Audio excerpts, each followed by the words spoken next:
Man, and we finally got this thing cooking. Shout out to Basha, ran on that V8 power. Y'all know the deal. Brody Veers, North Texas commit, taking care of business out there at Brophy. A lot of football going on all weekend. Obviously, Thursday with the varsity games, a lot of those big games. Friday officially kicking off for pretty much everybody. And then Saturday with ASU, NAU in state, and then U of A handling that business versus Hawaii. So there's a lot of good football going on. I lost a bet. I actually lost two bets. I lost two bets. Cody Cameron came in clutch right before game time and wanted to make a little wager. So I owe food to my guys over there, Gridiron Arizona, with the manual scoreboard. Manual scoreboard's officially up and running. And Cody Cameron. I do got a special guest. I can't wait to talk to this kid. I got to watch him light it up over at Flight Club at my sevens tournament. Me and Blair were super pleased. Blair from 24/7 from the other guys. But kid was taking care of business. I'm going to bring him on in a second. There are some things that I want to make sure that I take care of. Oh, one of those things is my guy, Devin Horn. Timeout Dev. If y'all don't know, one of the super talented videographers in the state of Arizona, mostly a basketball guy, but I got to retract that statement that I always make about him. Timeout Dev, officially a football guy. And so, I look, he's been working hard, trying to make sure that, he gets the love that he deserves. And all I can say is, like, if you guys get a chance and you guys are blessed enough to get on his camera, always say thank you. Thank you to all the videographers and photographers out there. The Gotographer, Andy Silvis, my guy, JJ Digos, Ariana Graney, Corey Cross. There's a million of them. K Visuals, Ball Dogs AC. I could go on and on. Pete, no, we got a trillion of them. Also, I gotta show love to my guy, Coach Sanders, who I got to see at the Brophy game, which was super cool. I do got some little segments that I do want to get into. I do got a special guest coming up, though. I don't want to keep him too long because I know my man had to work hard to dip out of practice real quick and pull this double duty so that he can get some of this camera time, interview time. Before I get to him, one thing that I do want to mention is I got to show love to my Werfel candidate, Coben Bourget. I don't know when the Werfel watch list, I don't know when this thing is voted on, when this thing concludes. I'm guessing the end of the season at some point. It's going to be one of the many college football awards that's going to be, given out, obviously. But Coben Bourget, an absolute legend. Oh, here we go. Timeout Dev with the shout out to Coben Bourget, doing the right thing. Listen, all these ASU, there's a lot of great college football players in the Valley at Arizona State that are doing the most to give back and make their presence felt for the fans, for the kids, and things like that. Coben Bourget just happens to be one of them that is doing it at what I like to think is an elite level, giving back in coaching camps, giving back in coaching sevens with Tucson Turf, organizing and orchestrating these meet and greets, and using his platform to make sure that he can expand things with some of his teammates, and open up some doors and negotiate some things for his teammates.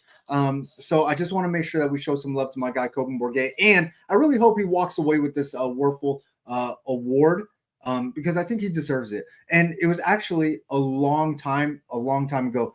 I talked to Larry Fitzgerald many moons ago when I was helping to do his celebrity softball game and that give back event.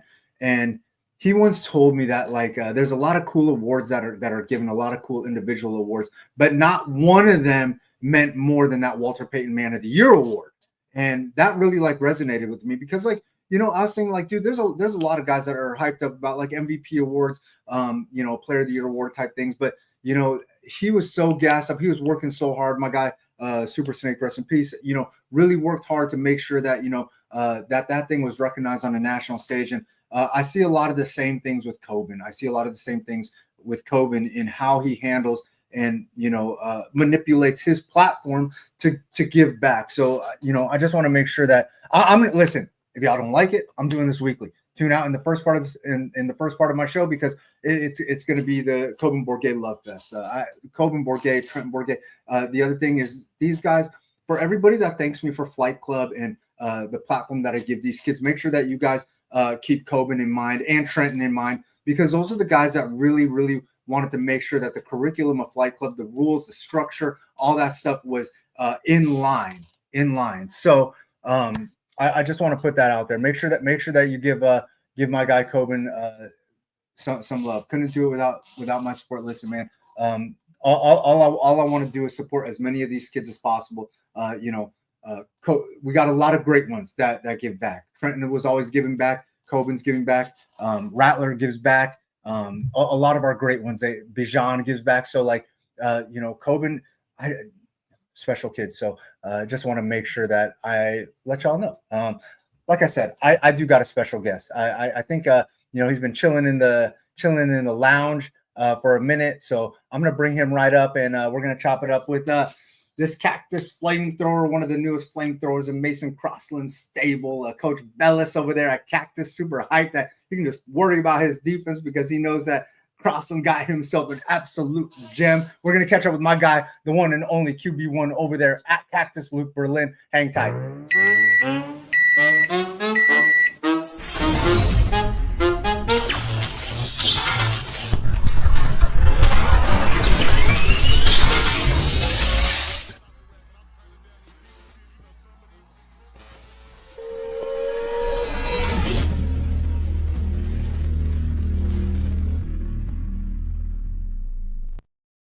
A little Jake Rogers action at the end of that. Hey, Luke. How are you? What's going on? I'm good, man. I know you're good. One thing that I want to get out the way first is Cactus Mountain Ridge has been a budding rivalry since the first ever Flight Club. I don't even know if you know about this, but I think you were in 8th grade or something like that, just coming into high school. Did Coach Crossland talk about this at all? Did he bring any of this up, the history of Mountain Ridge and Cactus? Not too much on the history, but just definitely we need to go out there and we need to make a statement. It was a big game. Hey, and sure enough, you did. I talked to Brendan Anderson from Mountain Ridge before Flight Club and stuff, and I let him know that Cactus was first game on the schedule, and he was like, man, he's like, my boys got to get it. They didn't because my man Luke Berlin is an absolute dog.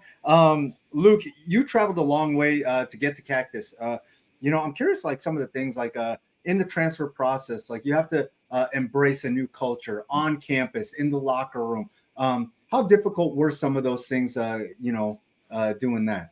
Obviously the move was a 3-hour move, so it was a pretty big deal. But as far as the culture and just being introduced to the team, it was amazing. They took me in family right away.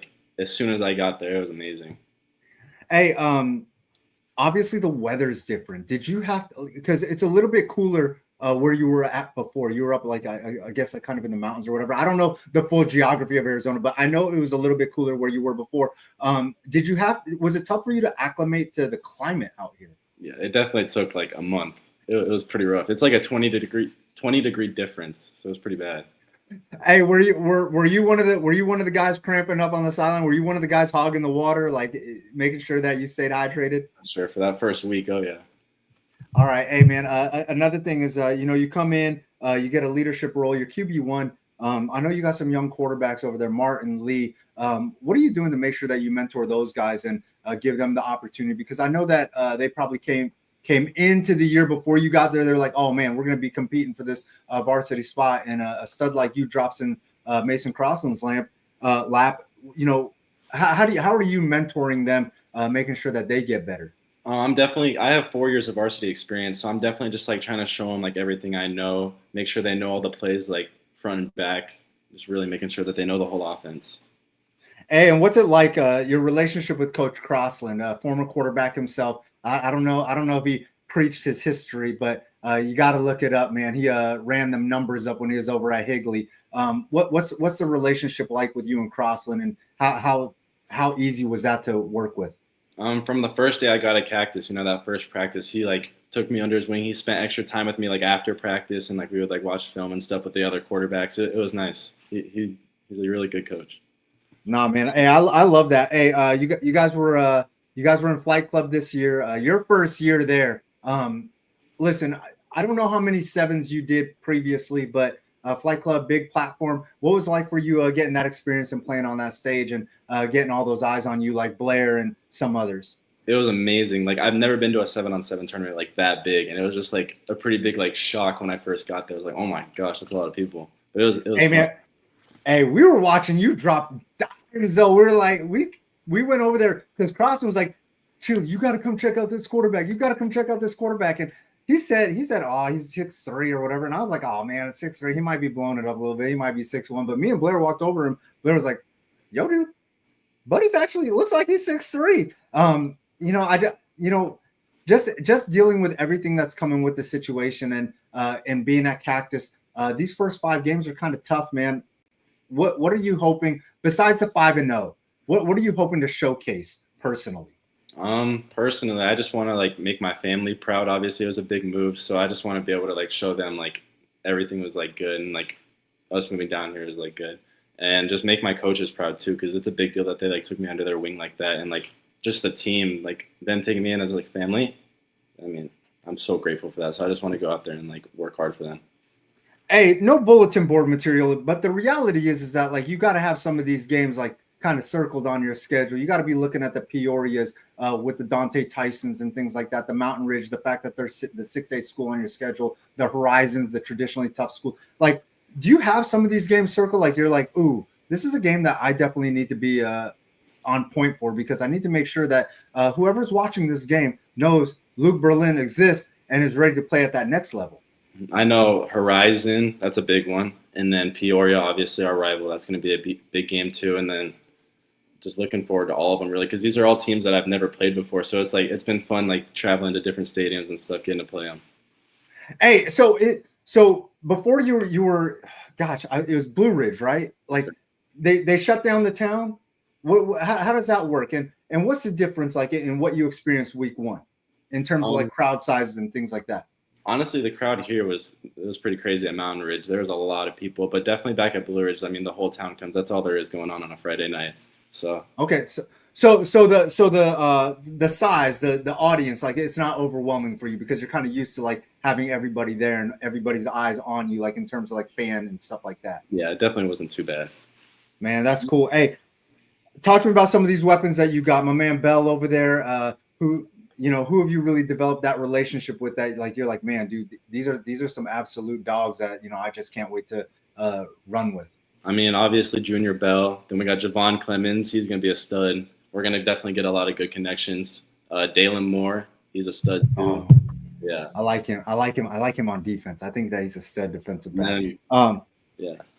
All right, hey, so the rest of the way though, you got 9 games left on this thing, and I know that there's a lot of media out there sleeping on y'all. There's media in the past that said that they would like to see y'all go 0 forever. This Cactus brand that you've jumped into, that you've embraced, what are we going to make sure happens the rest of the way? What are we going to see, and what can we look forward to the rest of the way from Cactus? I mean, we all know that we're going to probably be the underdogs in most games, so we're just going to go out there and like make a statement. We're going to show people who we really are, because at the end of the day, it doesn't really matter like what other people are saying, Hey, for the record though, me and Gridiron pegged y'all to be like 8-2 or something like that. We have high hopes for y'all. So we didn't sleep. We're not hitting that snooze button. We know about Luke Berlin. We know about all the weapons over there. Over under on touchdowns. I think the over under is at around like 35, because I know what Mason wants to do over there, what Coach Crossan wants to do. You think you're gonna be able to achieve that? Oh yeah, we definitely 35-10. Oh yeah, 35. Hey, 35 touchdowns. I'm bringing you back on the show for sure. Yeah. Cool. Good, yes sir. All right, my man. Hey, I appreciate you taking some time to hang out, and I'm definitely gonna catch you. I think I'm circling that Peoria game to go to. I want to see my guy Luke put on a show. I want to see Dante put on a show too. So I just want to see a good competitive game. But I think I'm circling that Peoria game or that Horizon game. I'm going to come catch you sometime this season for sure. All right? Sweet. Thank you for having me. All right, my man. You take care. All right, you too.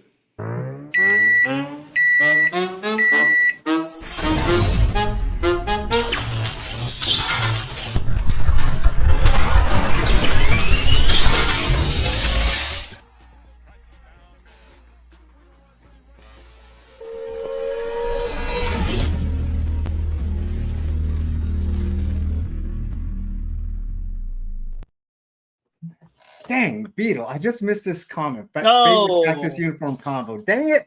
My bad, Beetle. Adam Beetle will not be on the show tonight. I like when they wear the light blues just because it's unique that there aren't a lot of schools that wear that light blue as the primary color.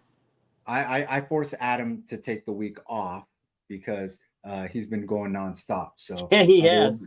There He will was be no at the Beetlejuice segment. Yeah, they had the cowbells out there I saw today. Yeah. Trying He's to been get going ready. nonstop. And then Mississippi State's Twitter account goes and tries to mock ASU for saying, "Oh, you got two girls over there cowbelling. You wait." And then they showed like all their fans, and it's already for ASU to troll them back on Saturday. It's definitely going to be crazy. Two touchdowns. All right. And, all right. We're gonna talk. We're gonna talk about this real quick. We're gonna spend about 30 seconds talking about this. Last week, okay, Gridiron's gonna disappear, but we are gonna discuss this for a quick second. Last week, me and Gridiron broke this game down, ASU versus NAU. A very, very special inside the numbers segment. We also placed a bet. I brought that up in the intro. I don't know if you heard that. I said a lot of nice things about you. I was still coming in. Cody also jumped in last minute on the sidelines. He wanted to jump in and get in on this action. So I let him. I gave him the spread too. But all in fun. So I'm a ASU alum, and Gridiron and Cody are both NAU alums. We all have friends on both sides. Well, I don't know how many friends Gridiron has on both sides. I do know that Gridiron has a lot of heavy respect from all these coaches on both sides. So a lot of them are tuned into Gridiron. They like look up to him.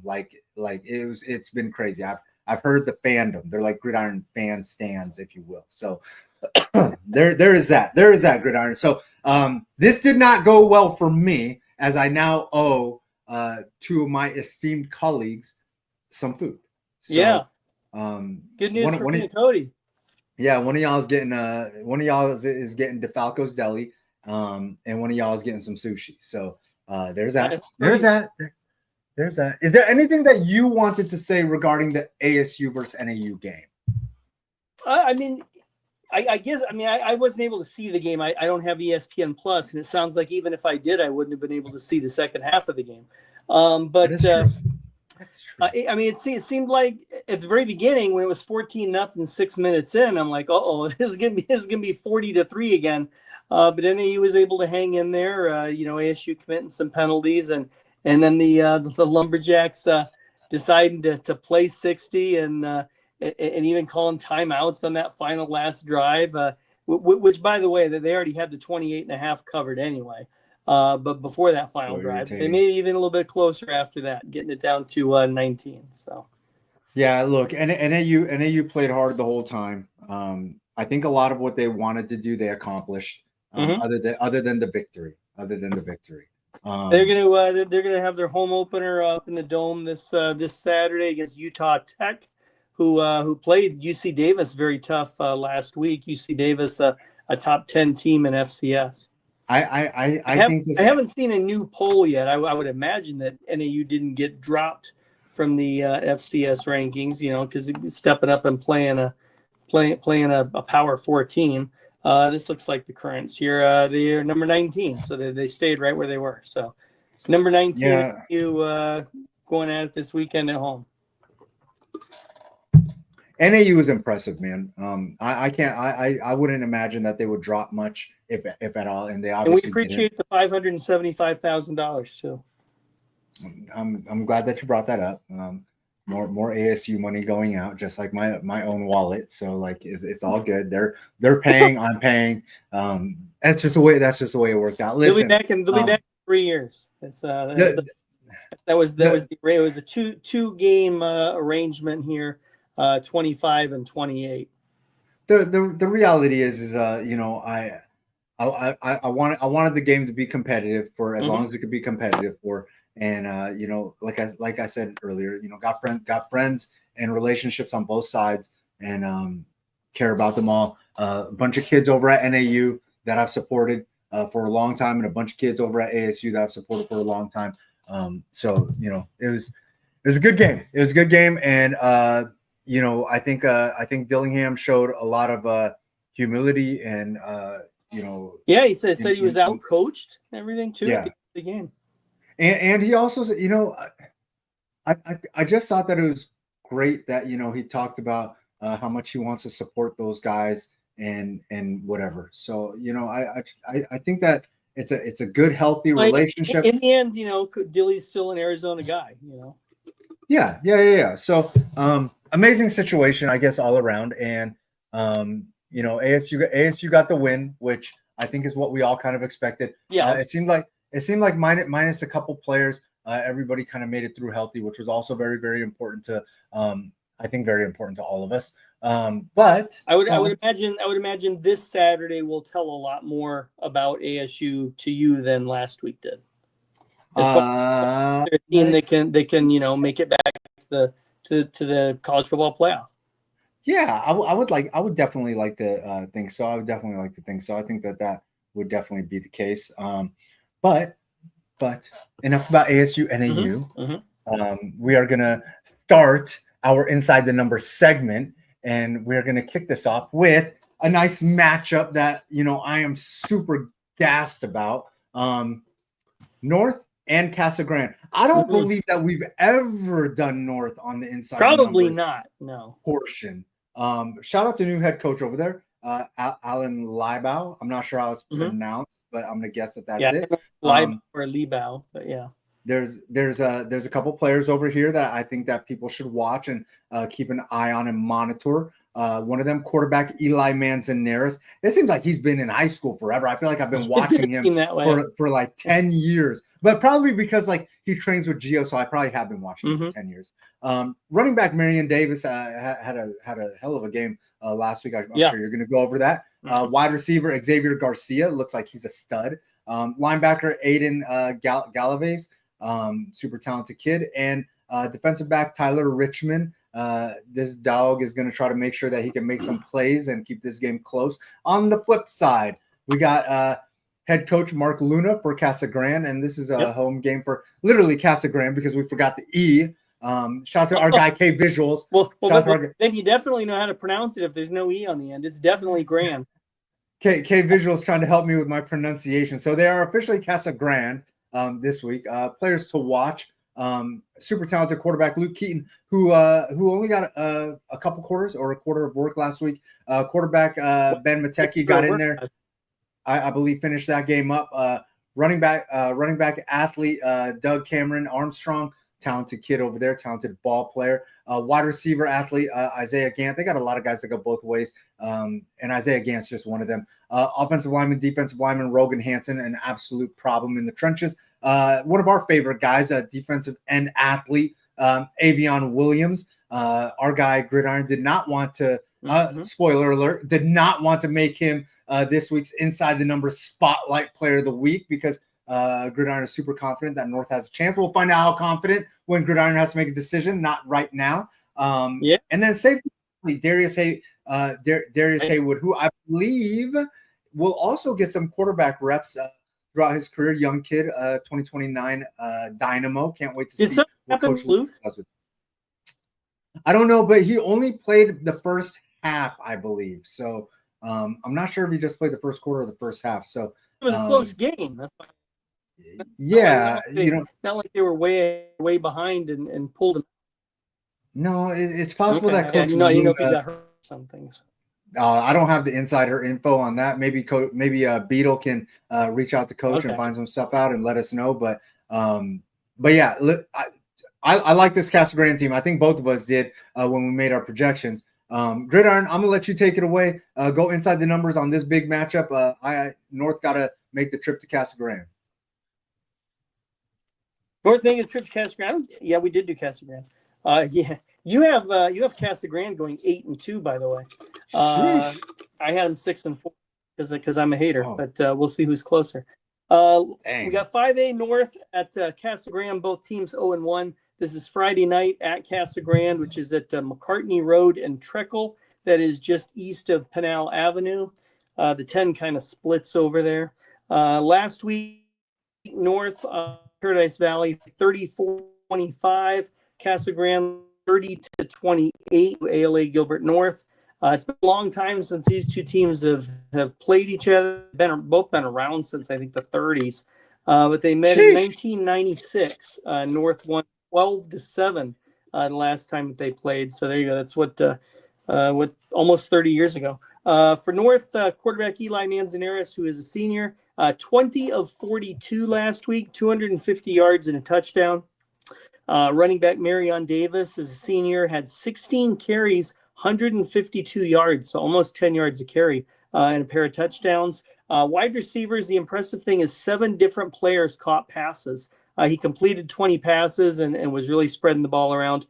Xavier Gracia, a senior, had 7 catches for 84 yards. And then on defense, backer Aiden Galaviz, junior, had 11 sack.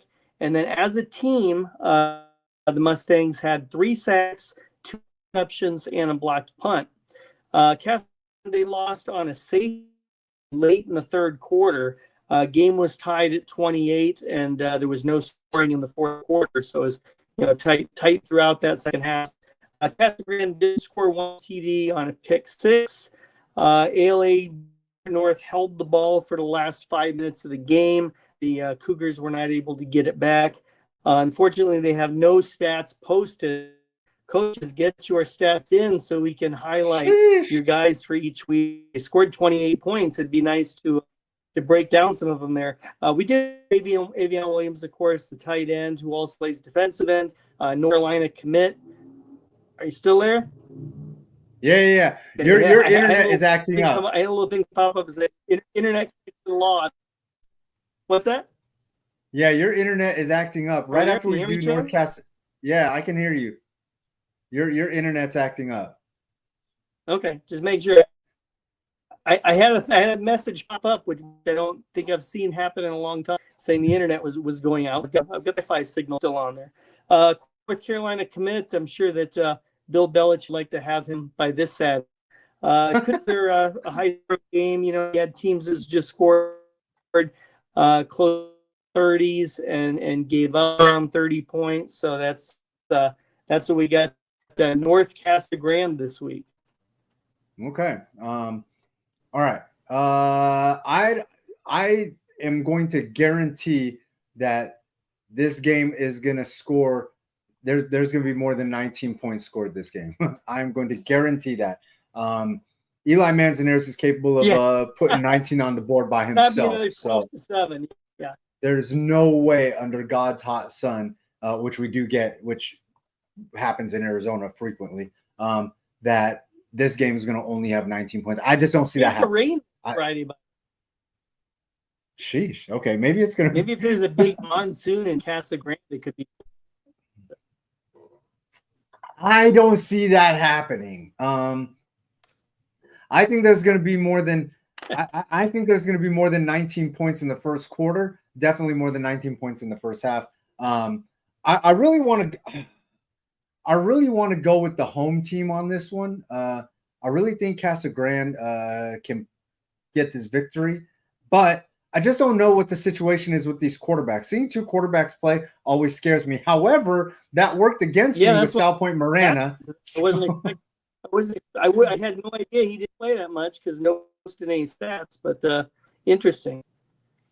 Maybe they didn't put him in on purpose because they didn't want people to know that you didn't play the whole game, and you're letting the cat out of the bag here. Yeah, I'm just not sure what the situation with that is. So, seeing 2 quarterbacks play, and if they are juggling quarterbacks, which is possible. Luna's a crazy guy. He might be like, hey, listen, I want to change the pace of this thing, and I'm gonna let Luke get loose in the first quarter, some of the second quarter, and I'm going to see what Ben can do. That game was close versus ALA Gilbert North. I mean, I don't know, juggling quarterbacks was the way to get through that game, but whatever. I think you're going to go with Casa Grande, so I'm going to go ahead and take North just because I think we might be on the same side of this thing with our next game. You can take North. Let me go. I am going to take North. I think that Eli Manzanares is ready to go get himself a dub on the road, and I'll deal with the consistency at quarterback. I think knowing who your guy is, like, I think that's big. Although listen, A 40, if Avion 40 Williams, if Avion Williams gets around that offensive line and gets his hands on Eli, it could be a short day. That's any quarterback, not just Eli. So right now I'm thinking North, unless you can convince me otherwise. Right. I want to say North in a close one though. I think we lost Gridiron. Gridiron, you there? I think Grand's gonna be able to score points even though they weren't in the fourth quarter there. I'm gonna go Casa Grande 36-24. 36-24. Okay, you got 12 points. All right. I'll take that. Let me go ahead and feed Casa Grande a little bit, and I'm gonna stay with North. Hey, Gridiron, I want you to do me a favor real quick before we get to the inside the number spotlight. Will you reconnect? Mm-hmm. Dial back in. Yeah. Dial back in and then and reset this thing, because I just want to make sure that you're good to go. In the meantime, there are some things that I do want to show love to. I will get through one of these things right now. I want to show love to this right here. Cardinals Player of the Week and Coach of the Week was announced. Richard Obert posted it. Chandler's Ty Wisdom, Coach Wisdom, named the Arizona Cardinals High School Football Coach of the Week. Led his team to a last-minute win versus Centennial. Made all the right calls.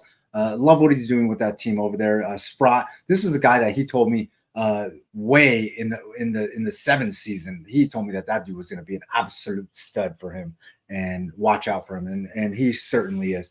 He loves Jai Jones. I love Jai Jones. So, in case you didn't see it, the Dropping Dimes show that I do with Cam Cox on Mondays, Jai Jones was one of the featured interviews last night. So, when you get a chance, I will post it. Just check it out and get to know Jai a little bit better. Also, Seton's RJ Fogarty named Player of the Week after scoring 4 touchdowns in 4 different ways, including a game winner with 7 seconds left against Santan Charter. That is absolutely insane. So I want to show him some love. And man, Seton deserves a little bit of juice. So shout out to Seton and Coach Walheim over there taking care of business. Our guy Gridiron has jumped back in. So we're going to bring him back on and get through the rest of the show. Gridiron, you good? I'm good. Okay, I think you're better. I don't know. I didn't see the message pop up again, so I don't know what that was. Okay, well, hopefully this works out and we can get through the show that way. Let's see here. We do got to discuss one thing. Our guy Tate Reynolds doing his thing. Well, got us back on track. So want to make sure that we show him some love. Queen Creek got on track. Yeah. Well, yeah, Queen Creek got us back on track, but it was Tate Reynolds, and he was spotlight player last week. So yes, we needed him. We needed him to take care of business so that we could be back to 1-1. So we're 1-1 right now, right? Right, 1-1. Okay. All right, and we're hoping to go to 2-1. We are hoping to go to 2-1. Right. And this week we are putting all our faith in this super talented multi-sport athlete from the West Side, as Kevin McCabe would say, Rico Blasingame, Tolleson phenom, career stats, 119 receptions, 1,367 yards receiving, and 8 touchdowns. And I know everybody's thinking like, that's really not like a lot. But listen, my man went to Tolleson, stayed at Tolleson. Coach Walbrock's over there, and he stayed through like a rebuilding process of sorts, dealt with a lot of quarterbacks, and just remained quote unquote loyal. And like, these numbers are super deceiving. Rico Blasingame is a phenomenal athlete, a fantastic wide receiver. Going to Minnesota. I am going to let my guy Gridiron break this down a little bit further, who he's got this week, all sorts of things like that. Gridiron, your segment, Inside the Number Spotlight, take it away. Yeah, we got Rico Blasingame for Tolleson, 6'3", 180 wide receiver, Minnesota commit. Last week had 5 catches for 61 yards and a touchdown, and a 41-0 win over Awafria to regain the River Rock, their traveling trophy there against their close by rivals. He's a 3-sport athlete. Football, he's played in 24 varsity games. 3 of those were as a freshman. 1,428 yards and 8 touchdowns. I updated him with Friday's numbers there. His high game was a 5-catch, 150 yards against Awafria in last year's game, which was a 27-25 loss. So, they got a little revenge last Friday night from that one. Basketball, he's a 2-time region offensive player of the year, has 73 varsity starts in basketball. Last year, he averaged 18 points, 9 rebounds for the season, and his high game is 30 that he's hit twice. And in track, he won the state in the high jump last May, going 6'6". Sheesh. He's committed to Minnesota, did that last March, went on an official visit in late May, and he was the first skill position player to commit to Minnesota for this class. He was offered by Minnesota back in May of his sophomore year, so you got to go back a little over a year for that. I had 22 total offers. Head coach PJ Fleck came out here to Arizona to see him before the commitment, so it wasn't just sending out some coaches. The head guy himself paid Tolleson a visit there. Minnesota has a great track record of developing high school receivers, and this week Tolleson 1-0 hosts Paradise Valley 1-0 on Friday. Man, we are putting a lot of faith in my guy Rico and Coach Walbrock and their team, obviously. Yeah, and their team, obviously. Rico Blasingame. That was a road game, I believe. No, I take it back. They were home for Awafria last week. Second home game in a row. Rico's super special player, man. I absolutely love watching him work. I love watching his highlights and things like that. I've seen him play. He's been on the show before, yeah. He's been on the show talking about dunking on his pops and things like that. So, I think I always think that stuff is cool. Great family over there. And I'm just waiting. I don't know if he's waiting for me to come out to watch a game, but I just want to see him get a touchdown and windmill like dunk contest style, like the goalpost. Yeah, I just want to see. Well, you head out to this Friday night, you might see him do it. I know Coach Walbrock will yell at me if I pull up to a game and he actually does it, but I love Coach Walbrock and what he does. Will he yell at Rico or yell at you? He'll probably yell at me for putting the idea out there. Coach Walbrock likes to yell at me just to yell at me. We have a love-hate relationship. Sometimes he hates me and sometimes he loves me. I love him all the time because he's a great human, and he really looked out for me like as a person and not just like some member of the media or some analyst or whatever. One time when I was kind of going through something, you never know which one of these coaches will be there to kind of pick you up. They're all a lot of these coaches. They're great. They're great coaches. They're great mentors. They're great humans, and he's just one of them. So at least for me in that moment, he was, and I'm always grateful. So there's that.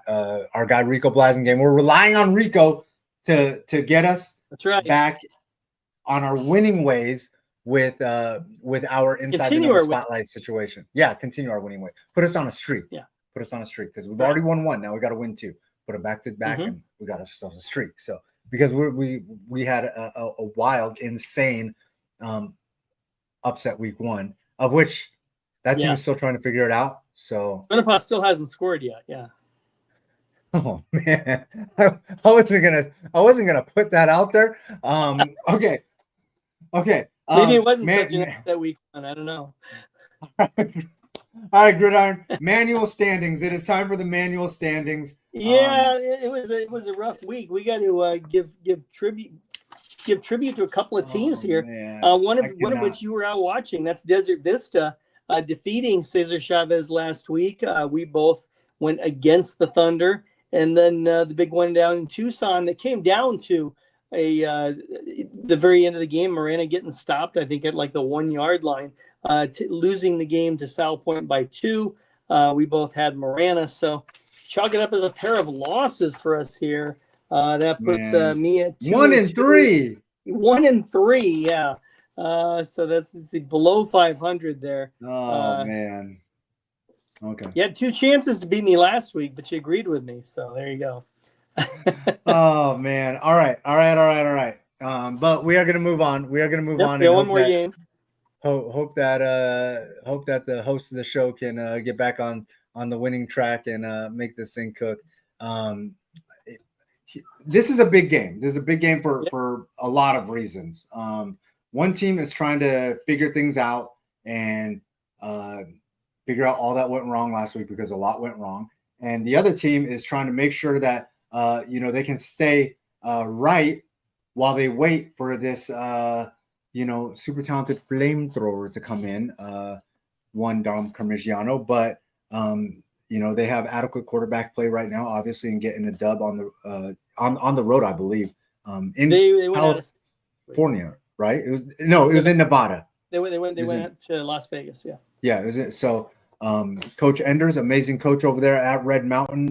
A couple players to keep an eye on. Abnel Lazzarini, running back, Nevin Fitzgerald, another running back, and then they got some talented linebackers over there that can actually create a whole lot of problems for offenses. Linebacker Jamison Wade is a stud that I've been watching since like the beginning of time. Cade Goddard and Cole Edmonds, who I believe is a legacy player over there at Red Mountain. I recognize that Edmonds name, yeah. Yeah, an absolute stud. These guys will create havoc given the opportunity. They'll be an absolute problem, and they're going to try to do a whole lot of that. Versus ALA Queen Creek, coached by Rich Edwards. Some players over there to watch. Keep an eye on Britton DeWitt, a quarterback commit. I'm going to let my guy Gridiron get into that in a little bit. Running back Bobby Nesbitt, who I saw at a couple camps, got a little bit of burst, got a little bit of juice, and I know that he's definitely trying to take advantage of this situation, get back on track, and do things right in game 2. Braden Chick, offensive line, trying to help with that situation, keep Britton upright, and help Nesbitt get some extra yards. Defensive end athlete, super talented receiver, offensive player, Talon Scott. An absolute problem for teams on both sides of the ball. Fantastic pass catcher and also problematic pass rusher, run stopper guy. So they got a pair of linebackers, Ryder Stowell and Cord Nunnery, out there trying to make hits and trying to get into the backfield and create trouble. I can't wait for this game, but Gridiron, before we get into that, I'm going to let you go inside the numbers and break this down a little bit further. Mm-hmm. We got 6A game, ALA Queen Creek 0-1 at Red Mountain 1-0. This will be at Red Mountain out in East Mesa, Friday night, 7 p.m. That's Power Road in Brown. Last week, ALA Queen Creek lost to Hamilton 63-20. Red Mountain defeated Desert Pines, Nevada in Las Vegas 44-21. Last time they played was last season. Red Mountain won 16-14. It's a game I was at. Lions kicked a field goal with 15 seconds remaining for the win. So ALA Queen Creek travels there for the second straight year. Looking at ALA Queen Creek, they scored 20 points last week. They posted no stats. So we even had a holiday on Monday where people could have gotten in there and gotten some. So we all have to focus on, you mentioned some players. So we're going to talk about the defense instead, because I do have some stats on the defense. Okay. They allowed 372 passing yards to Hamilton, 5 touchdowns, and 202 rushing yards, 4 touchdowns. There, put your stats in, folks. There's your warning. Red Mountain had a run-oriented team last week. 35 carries, just 14 pass attempts. You mentioned it. They're trying to manage the offense there. Get to week 6 when Parmigiano can get in there. They had Caleb Joe in there, who was 10 for 13 passing, 91 yards, did have a touchdown. Had 6 different ball carriers run the ball. Abnel Lazzarini, a senior, had 63 yards in 9 carries. So he averaged 7 yards per carry, had 2 touchdowns. Wide receiver Jay Williams had 4 catches for 45 yards. He's a junior. And then kick returner Tyreek Cornett, a senior, had a 78-yard kickoff return for a touchdown. So there is Red Mountain playing their first game in Arizona this week. Man, hey, like I said earlier, listen. Hamilton might be that good. there's a handful of schools out there in Arizona that can just do this to anybody. There's Basha, there's Liberty, Yep. and apparently there's Hamilton. If you play them, you better have dogs that can fight in the yard with them. And I'm not saying to start doing the dog fighting thing because you get in a lot of trouble for that. But Hamilton's got a lot of dudes, and this isn't the segment that I'm gonna overly praise Hamilton, although Hamilton was very good, and they're going to do this to a lot of teams this year. And when I say a lot, I don't mean like 9 teams or 10 O'Connor teams. better be ready for the Huskies this week. Yeah, like it could be overwhelming. We could see Hamilton put 60 points up in a handful of games. Jack Scully is an absolute nightmare. Hey, listen. First off, I would go in detail more about what ALA Queen Creek actually accomplished in that game if I could see it statistically. So the only thing I can do is kind of talk about what Hamilton was able to do versus this ALA Queen Creek team. So Hamilton literally did whatever they wanted because Roy Oliver went crazy, Jacob Brown went crazy, Jack Scully went crazy, went like insane asylum crazy. So shout out to the coaching staff over there, Coach Garman and Coach Dixon and Coach Pebler. And Coach Pebler, I saw him in the springtime, and he was ecstatic about this team and the way that they look and what they're ready for. The Jandreau brothers, Richardson, like what they have on defense, what they have on offense. So like that they were able to come out versus an ALA Queen Creek team that replaced, I think like 10, maybe all 11 players on defense. I can't be so surprised. Defense, yes. They didn't win any of their appeals for some of their transfers. So they were low on firepower. They're waiting for a couple of wide receivers right now. Yeah. So like, am I surprised? Yes, but am I surprised? Kind of not, because I knew how good Jack Scully was. ALA Queen Creek, I've just never known them to just give away 60 points and not get part a of bulk the of them good back. thing this year too is you don't have to finish in the top 8 in the regular season. If you can get your transfers in and get right in the second half of the season and finish top 12, you're going to be in that playoff game where the 4 teams will be determined who take on the top 4 seeds. True. And listen, Coach Enders, he knows stability is key. Stability is key. And no shade, no disrespect to what Caleb Joe was able to accomplish. He went out there and did the job. He managed the game. They got the win. That's the most important thing. If he's 5-0, if they're 4-1 at the end of the 5 games, it is going to be a very, very tough decision to try to figure out how to get Dom into games, because leadership is a thing. If this team is winning games and they're 5-0, 4-1 going into week 6, it's going to be tough to be like, oh, hey, let's put Dom Carmigiano. It was kind of the problem that Saguaro used to have for many years at multiple positions. For sure, 100%. So, he was able to get the job done. They got so much talent over there at Red Mountain. I love what Coach Enders does. I think that I think this game is gonna. The next 3 after this for Red Mountain are O'Connor, Sal Point, and Brophy. So, oh man, Gridiron, I'm gonna let you pick first. I think the defense will play much better for ALA Queen Creek. They better. I kind of got. I mean, that's kind of an understatement, but I think a game like that gets your attention. So I expect a much better effort. I like this Red Mountain team, though. I'm going to go with them 28-21. Oh, you got it close. You got it close. So you got Red Mountain 28-21. Keep in mind, a lot of people thought that at the beginning of the season, if you looked at most people's top 10s, they had ALA Queen Creek as an open team. Yeah. And I mean, and they obviously had Hamilton as an open team also. Yes. Look, I am going to... Most of them did not have Red Mountain. True. That is true. All right. Gridiron, you know what? I like Red Mountain. I love what Coach Enders does. And I think that, it is very, very possible that he can go out and get this dub. I am going to take ALA Queen Creek in this one, though. Whoa. One because here you tricked me. I used pen here.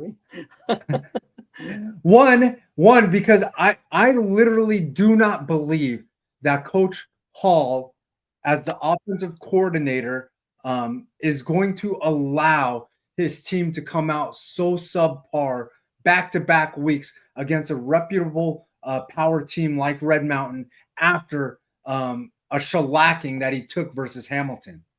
That is not Coach Hall coaches the offense. He coaches the offense, I know, but he kind of. I thought you were going to say Coach Edwards.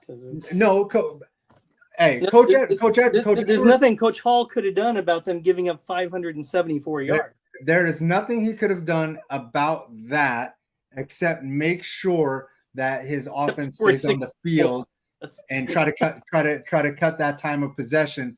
Try to make that clock go for that time of possession, run that thing up. I just think that Coach Hall is one of the smartest OCs, and he's able to manipulate the game on both sides with some of his football knowledge. I think he did it to Basha in the playoffs when they played Basha in the playoffs. I feel like he's done this before. If it's close, they went nose to nose with Basha last year. I was at that game. Yeah. If it's close, and I know I said this about Sabino Valley Christian, and that didn't work in my favor. But if it's close, I think that favors ALA Queen Creek. So I am going to take ALA Queen Creek, and I think that this game is going to be close. I think that if Red Mountain's going to win, they have to somehow get a 2-touchdown lead, somehow get a 17-point lead, whatever. If they're into kicking field goals, that I'm not sure. But I think that they have to make sure that they have a little bit of a cushion to force ALA Queen Creek to throw the ball a little bit more and try to get an interception somehow and, just stay ahead that way. I just think that Coach Hall is going to try to use his offensive prowess to manipulate the game on both sides. This game fascinates me, and I almost want to go out to it, but now that I've picked it, I don't want to go to another game that I picked. I've already done that like 3 weeks in a row or 3 games in a row. So I just don't want to do that. So I think the world of Enders and Red Mountain. If you would have told me that, and this is not on one kid, but if you would have told me that Red Mountain threw for like 300 yards, I would have went with Red Mountain. I think they're going to be solid on defense. I think that they're going to try to control the clock with the pair of running backs that they have. I think they're still trying to develop the receiver situation, get themselves a game breaker. The days of Jacoby Lane and Lennox Lawson are gone. I think that some of that is going to help ALA Queen Creek. Some of that, not all of it, but some of it. And I think Coach Hall, give me ALA Queen Creek. Long story short, give me ALA Queen Creek. There you go. Game. I don't know if you get the road teams this week. Yeah. Listen, this is either going to turn into the Grand Canyon or, you can take the lead. Or I could take the lead. We'll see. I'm riding two very talented quarterbacks in Eli Manzanares and Britton DeWitt. And I think that they're both very, very special. And I can't wait to see how this whole thing develops. I don't know. I just getting those updates from Brett Quintine, seeing those updates from Brett Quintine on that ALA Queen Creek Hamilton game. I just kept thinking to myself, there's no way. Brett's trolling. There's not a chance. Not ALA Queen. I think they had 27 in the first quarter and like 47 at the half. There's no shade on any of the other ALAs, but there's a lot of ALAs that maybe Hamilton could have ran 60 on. I'm just stunned that it was ALA Queen Creek.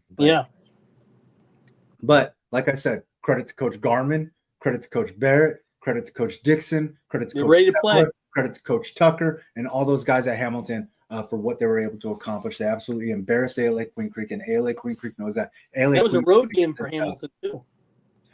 I know. Like I said, now Coach Hall, he's gonna remind his guys. All right. Gridiron, is there anything else left to cover that you feel like we haven't? Maryvale starting off 1-0. I know that was their first season opening win since I believe 2016, and then the Carter brothers pointed out that Maryvale's win in 2016 came against South Mountain, which of course was the first game that the Carter brothers were coaching for the Jaguars. Sheesh, that's insane. That's insane. I love it though. I love it. Love the Carters. Love what they're doing. Super talented running back And over there. I Tempe believe it's High putting a tremendous win on the board too. Yeah, I'm gonna go over that in a little bit. I got a new segment coming up, but I got a new segment coming up. I'll bring that up in a second. But shout out to the Carter brothers, and I believe it's Buchanan, the super talented running back over there. Yeah, who absolutely 300 exploded yards or something. It was a new school record. Absolute nightmare of a problem for a lot of people on their schedule.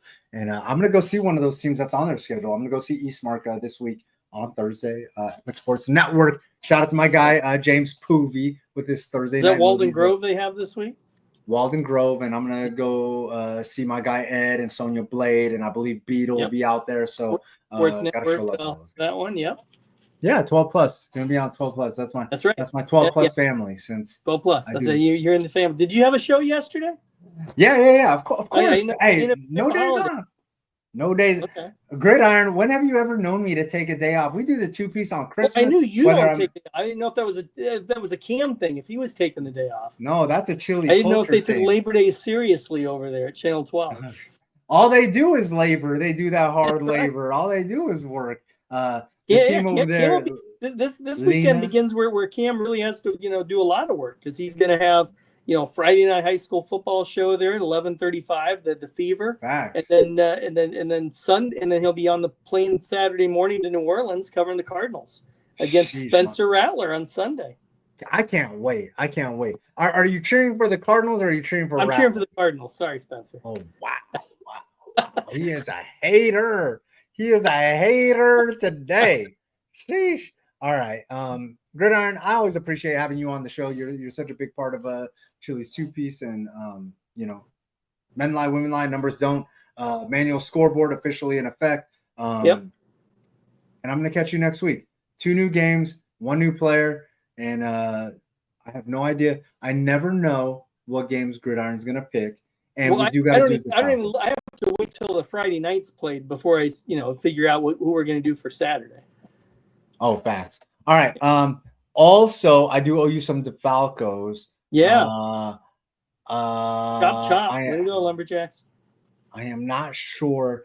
I'll be in town for that Lake Forest game. Are you going to go to that? I am not. I got my nephew's wedding this weekend, so I will not be out at that. Dang, he's a this Saturday does not work. Yeah. Okay. All right, Gridiron. We forgive you. We forgive you. Shout it's out to okay. them Saturday and not a Friday. Hey, we forgive you. I'm gonna make my way out to Lake Forest to catch our guy, Coach Catanzaro. Yeah, Coach Cat, that's at Hamilton, right? Yeah. Are you picking Lake Forest or Claremont? Who do you got? I am definitely picking Lake Forest. Yeah, they ran the table there in the regular season last year. Doing 10-0. That's like the second time Coach of the Year, Coach Catanzaro. By the way, is that Claremont on Scripps? Is that who they're playing from California? I think so. I honestly don't know who they're playing, but I'm pretty sure it's Claremont. The southwest suburb guy is going to be having a homecoming there. They've got like 35 to 40 Arizona kids on the roster.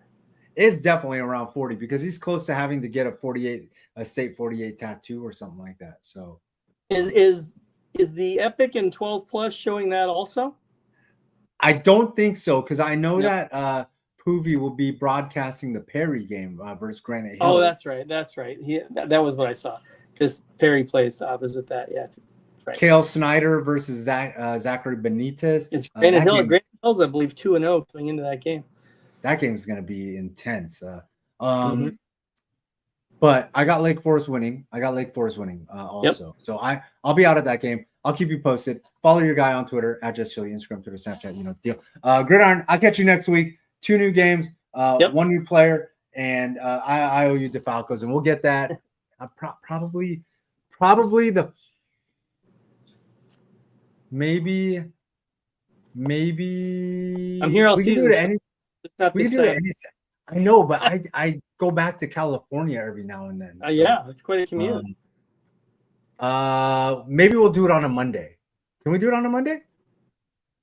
We'll see. Can we do that? All right, we'll make an appointment. We'll schedule this thing out. I owe Gridiron to follow us for those that aren't following along. So Gridiron, I'll catch you later. Appreciate you. You're 1 in a million. Men lie, women lie. Numbers don't. Gridiron always been holding down the Arizona high school football community. Is the handsomest guy in sports media, according to our guy Eric Newman. You've officially won the award, Gridiron. I will catch you next week. All right. All right. We'll see you next week.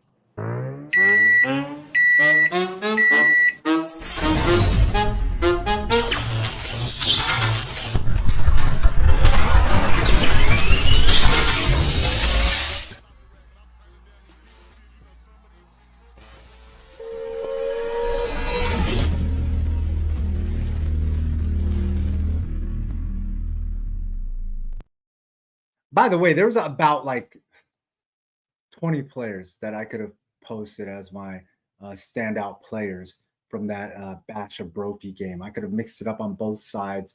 There's probably 3 or 4 other kids from Brophy that I could have put on there. Probably about like 6 or 7 other kids from Basher that I could have put on there. One of those being Joshua Gaines. I do want to mention how special his performance was. It's one of the best running backs in the state. And, you know, when I put those lists together, they're kind of like in the moment and based on what I saw in the moment. Not that I missed anything that Joshua did, but I put the list together and I just kind of like, I think I got caught up talking to Fiesta Bowl people, Cam Cox, Larry Fitzgerald, my guy JD, if you don't know, super talented human security guard, a preacher from I want to say Impact Church, and I just got caught up talking to so many people. So one of those guys that I want to apologize to is Joshua Gaines, a super special kid. There's so many kids that were balling, and I never try to minimize any of the efforts of anybody. And I maybe he cares, maybe he doesn't, but I did want to put it out there that I saw what he did, and I did put him in line for something else, something different. And the 2 lists were different lists, so I don't know how else to explain it other than how I just explained it. Your boy Chili, I am going to do something a little bit different this year. I've done this once before. Years ago, Chandler was very, very dominant, and it looks like they're regaining that form. I kind of put something silly out there. I said, hey, listen, if the program shuts out the entire opposing program on Wednesday for the freshman game, on Thursday for the JV game, and on Friday for the varsity game, I'll buy a dozen donuts for the varsity defensive coordinator and his 11 starters. And sure enough, because I wanted to kind of create the atmosphere where the kids were so in tune with even their traveling team and their extra team or whatever, and the varsity guys supporting. And I that year I had a variety of varsity kids hitting me up with 4th quarter scores from the freshman game and from the JV game, just keeping track of their young guys, their younger brothers. And I thought it was kind of cool. And some of the defensive coaches reached out to me, even though they didn't get the donuts. They just reached out and said, yo, dude, what you did was so cool, because our varsity guys were so into it. Even the guys that didn't get to actually eat the donuts or whatever. So I bought a dozen donuts for the defensive coordinator for Chandler, and then the 11 varsity starters. So I do want to recognize some of these donut teams that I caught wind of. I did not catch wind of everybody, but I did catch wind of a handful. One of those teams was my 76ers over here in Tempe. Super impressive with what the Tempe Buffaloes were able to do versus Alhambra, 76-0. I wasn't sure if this was truth or troll. I did this truth or troll with Adam Beadle on Friday, and we just weren't sure what was going on with some of these scores.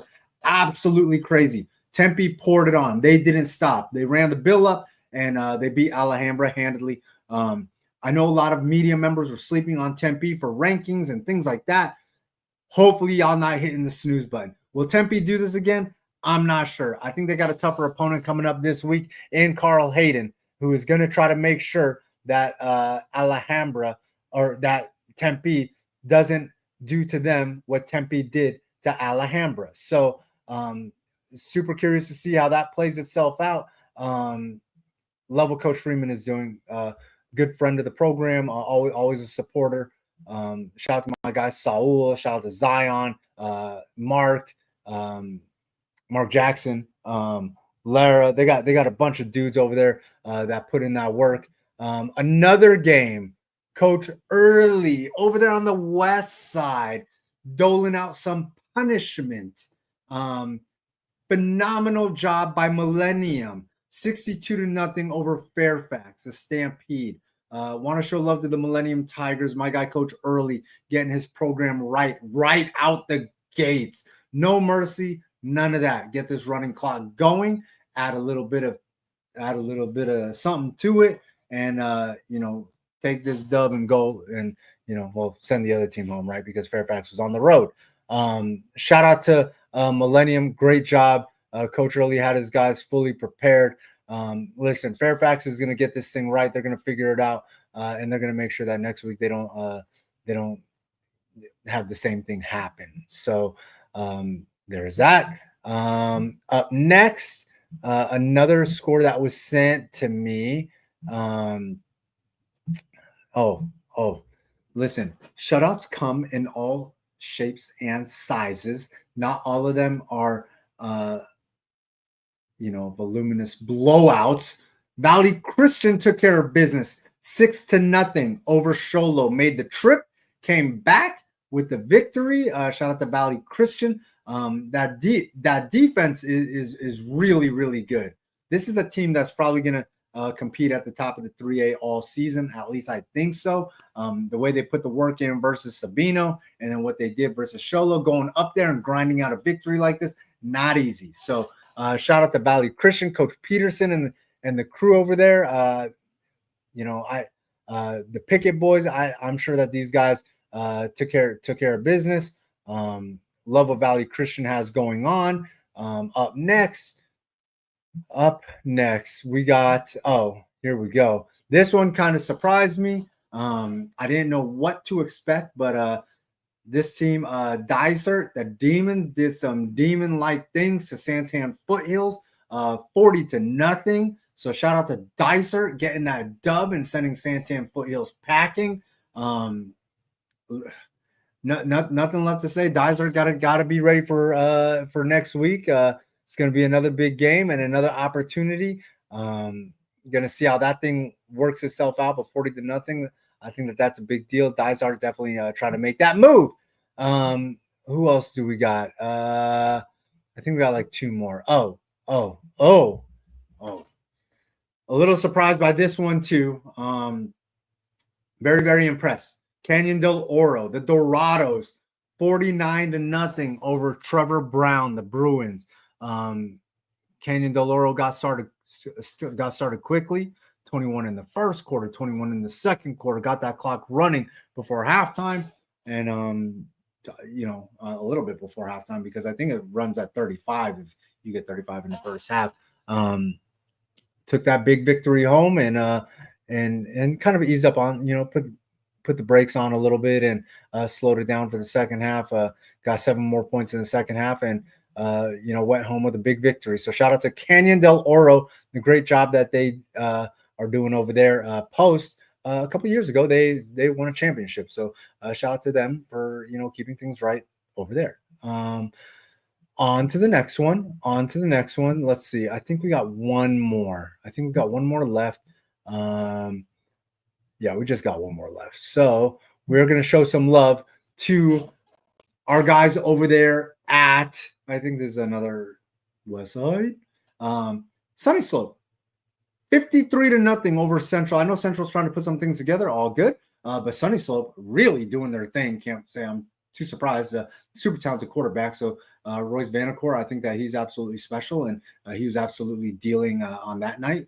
Shout out to Sunny Slope getting the dub, taking that dub home, 53-0. Love what they got going on, and love what coach is doing over there. I know that they work hard.